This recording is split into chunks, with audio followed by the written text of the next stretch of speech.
Bonjour à tous et soyez les bienvenus dans ce flash d'information. En Côte d'Ivoire début aujourd'hui des épreuves orales du baccalauréat session 2021. Ce sont au total 312 771 candidats qui sont interrogés en français, en anglais et en allemand ou en espagnol. Les oraux du baccalauréat 2021 vont s'achever le 2 juillet prochain. Les épreuves écrites, quant à elles, interviendront du 5 au 9 juillet 2021.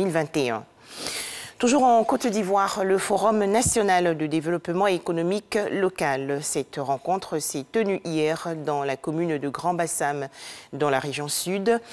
Objectif, présenter les acquis de la phase pilote du partenariat municipal pour l'innovation en développement économique local, programme financé par la Fédération canadienne des municipalités en collaboration avec l'Union des villes et communes de Côte d'Ivoire, l'UVIC aussi. Plus de détails, bien sûr, dans le journal de 13h. Lutte contre l'exploitation des enfants en Côte d'Ivoire. 22 enfants mineurs burkinabés et 2 de leurs employeurs en partance pour Daoukro ont été appréhendés à Bouaké, dans la région centre du pays, par des éléments de la police criminelle. Ces enfants, âgés de 11 à 17 ans, recrutés au Burkina Faso, travaillaient dans des conditions très pénibles sur les sites d'orpaillage en Côte d'Ivoire depuis plusieurs mois. Les explications dans ce reportage de Soro Corona de RTI Bouaké. Sous direction de la lutte contre la traite, le travail, l'exploitation des enfants et de la délinquance juvénile de la police criminelle de Bouaké, 22 mineurs burkinabés âgés de 11 à 17 ans et 2 de leurs employés y sont depuis le dimanche 27 juin. En effet, en partance pour la région de Lifou, pour l'exploitation clandestine de l'or, ces mineurs et leurs patrons n'ont pu échapper à la vigilance du lieutenant Arnaud Kouakou et ses hommes. Un véhicule venant du nord, nous ne savons pas d'où précisément, a déversé ces mineurs de 22 ans et notre véhicule les a embarqués pour leur destination finale devrait être Daoukro. C'est comme ça qu'on a eu l'information en collaboration avec la préfecture de police. Nous avons mis la main sur les 22 avec le chauffeur. Lorsque nous sommes arrivés, nous avons mené plus d'investigations pour pouvoir prendre les commanditaires. Et Dieu merci, jusqu'à 17 h, mes collaborateurs et moi, nous avons réussi à mettre la main sur les 2 commanditaires et nous sommes en train de les auditionner pour les mettre à la disposition du parquet.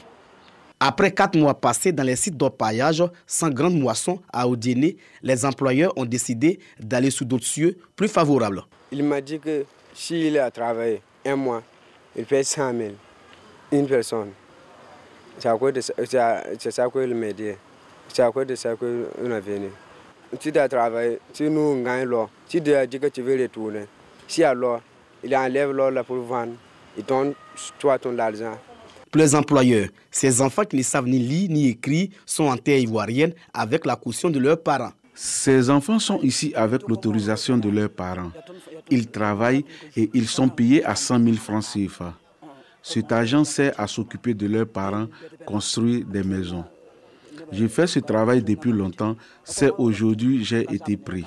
Après leur avoir expliqué la loi sur le trafic, le travail et l'exploitation des enfants, les employeurs illégaux de ces mineurs regrettent leurs actes. C'est maintenant que je comprends que faire travailler des enfants n'est pas une bonne chose. Je demande pardon à l'État de Côte d'Ivoire. Pour mettre un terme à la traite, au travail, à l'exploitation des enfants et à la délinquance juvénile, le lieutenant Arnaud Kouakou appelle les populations à la collaboration et à la dénonciation.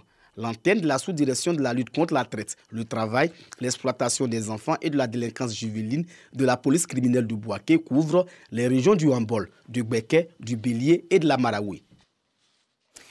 À présent, l'actualité hors de chez nous. Le gouvernement éthiopien a décrété hier un cessez-le-feu unilatéral et inconditionnel dans la région du Tigré.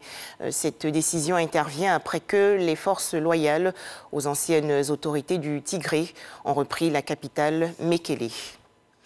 Un drame en Floride, aux États-Unis. 5 jours après l'effondrement d'un immeuble près de Miami, le bilan s'est alourdi, passant de 9 à 10 morts.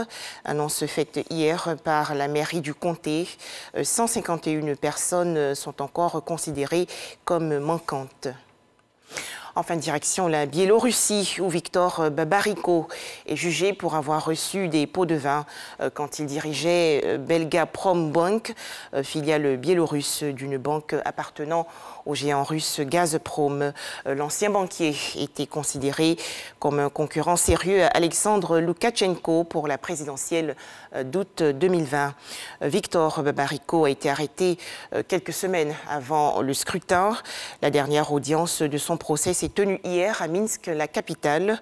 L'opposant Victor Babariko clame toujours son innocence. Voilà, d'autres informations dans le journal de 13h.